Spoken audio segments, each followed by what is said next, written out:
As for the Thunder, you mentioned they are back at home tonight, which means Russell Westbrook should get a friendlier reception than he did Monday in Salt Lake City, to say the least. The NBA fined Westbrook $25,000 for, quote, profanity and threatening language to a fan after an interaction which got the fan permanently banned from Jazz games by the team.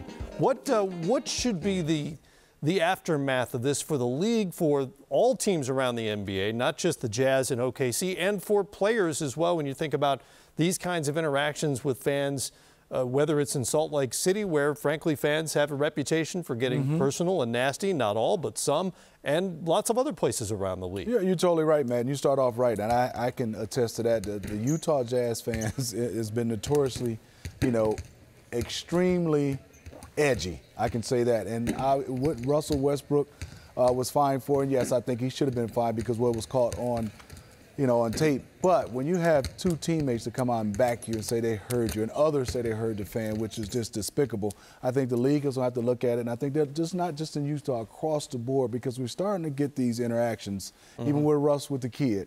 You can't control a fan, but it has to be some stiff penalties for the fans. And also, I think for the organizations, there should be some things that they need to say to talk to the people that's with distance of the players, and I think they have to have some kind of memo or some kind of fine system. I think we're also at a point where, and we revisit these things when there are incidents that happen, but there's time for a conversation that has to be had on our part as the basketball public at large, the media, whoever, where we have to engage people and come to an understanding of what our new normal is in a social media age. People say so many different things now, that get thrown out into the basketball ether.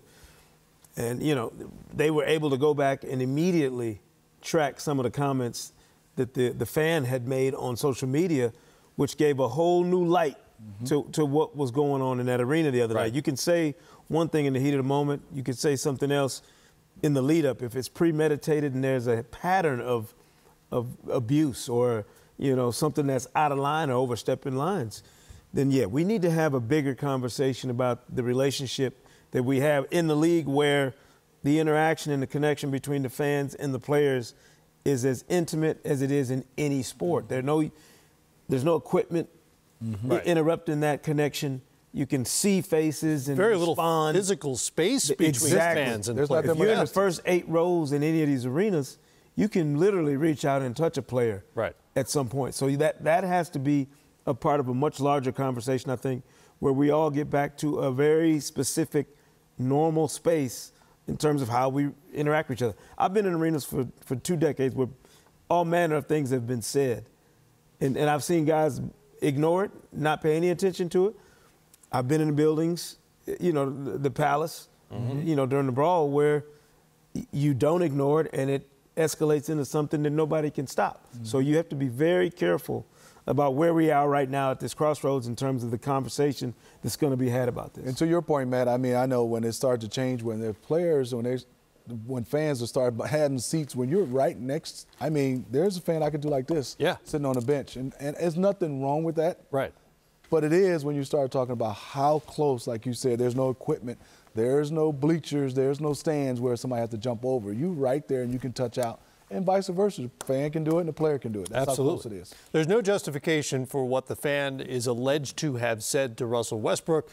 Conversely, players have to learn to turn the other cheek and walk away, get security involved, whatever the case may be, is before you start threatening fans, which is where I don't know Westbrook if turn the other cheek is the You're going to hear it, obviously. Ignore it is a smart thing. But I don't think you accepting some of the things that come out of people's mouth.